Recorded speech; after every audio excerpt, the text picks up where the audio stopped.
Hi there.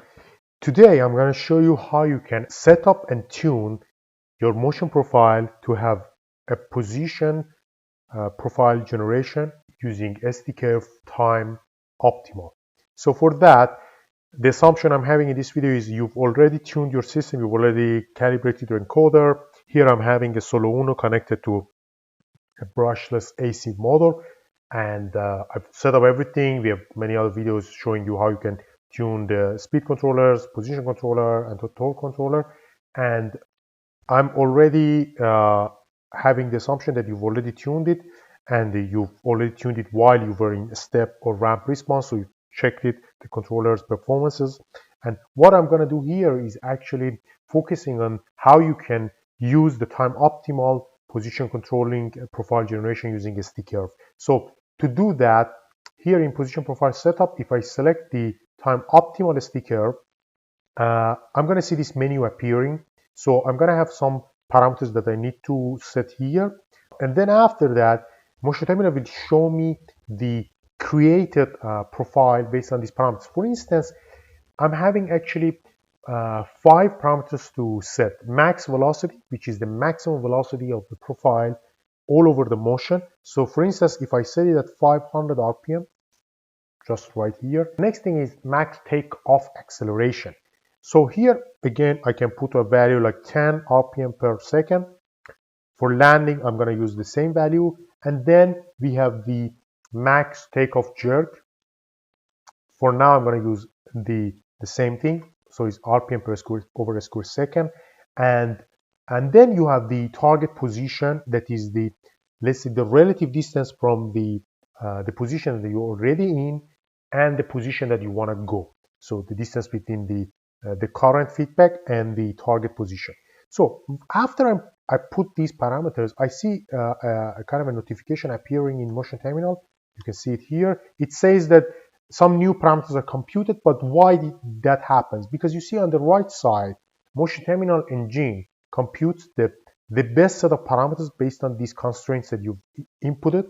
Because to reach to, for instance, max velocity of 500 RPM, you cannot have the max takeoff acceleration of 10. Instead, Motion Terminal is offering you 7.45. These are happening based on the constraints equations that behind the scene are computed in Motion Terminal. So basically, after I set these parameters, and based on these parameters the Motion Terminal computes, you can have the path of the motion. So if I just look at the position profile that starts from 0 pulses and then it ends at 160,000 pulses relatively, I'm going to have a profile like this.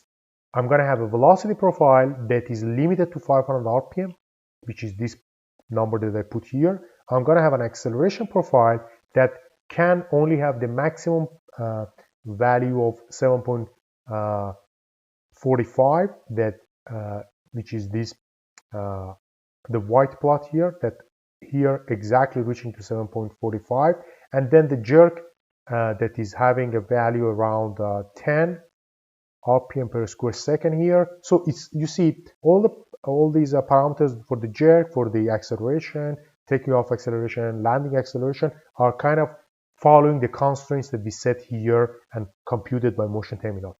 After I have the desired chart, or let's say the trajectory in the Motion Terminal, I can set all these parameters. But before that, let me tell you, in time optimal, actually the distance between the points is very important. For instance, if I reduce this distance, you can see many things will change because it's distance based, the time optimal functions.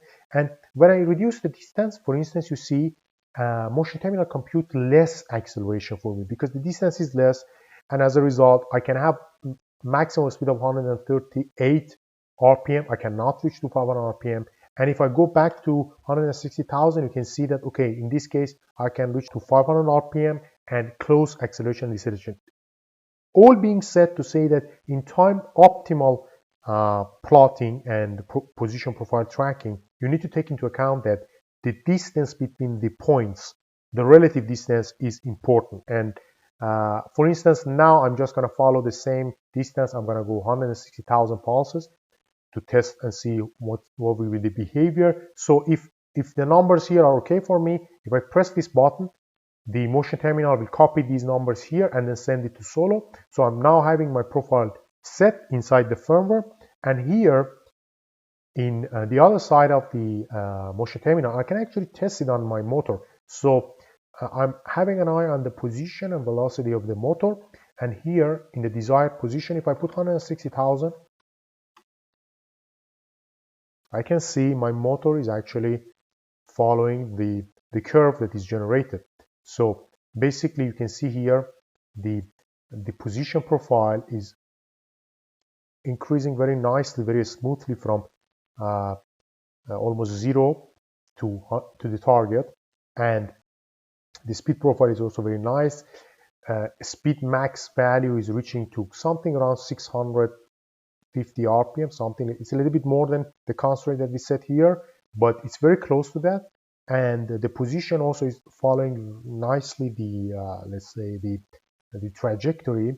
And if I let it run, I can also go back to 0 in a reverse manner, and it will follow again nicely the profile that is generated by the SD curve. So you can go in any direction following this nice profile generation.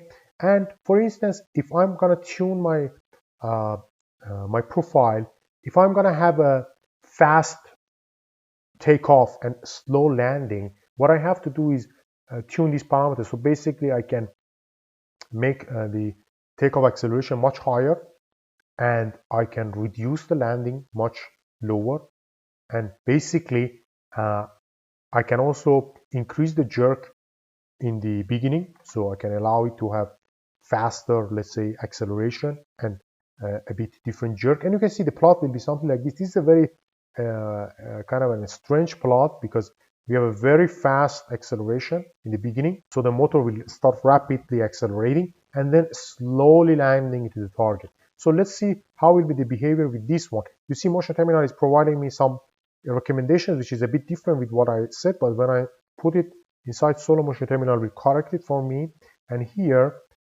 I let the monitoring go on. Then I go back again to 160,000 pulses,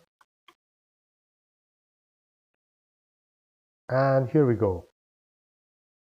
Very nicely the plot is generated. So actually I'm having the exact same thing that I was expecting. I'm having a very fast takeoff, and I'm landing very slowly to the target, which is very beautifully shown here. I'm having a very fast speed increase and then slowly and continuously reducing it. So if I let it go, I can go back to 0 pulses with the same scenario.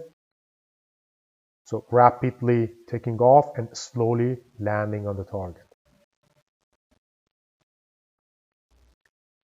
So I hope this video could be helpful. Thank you for watching us. Please subscribe to our channel to stay tuned.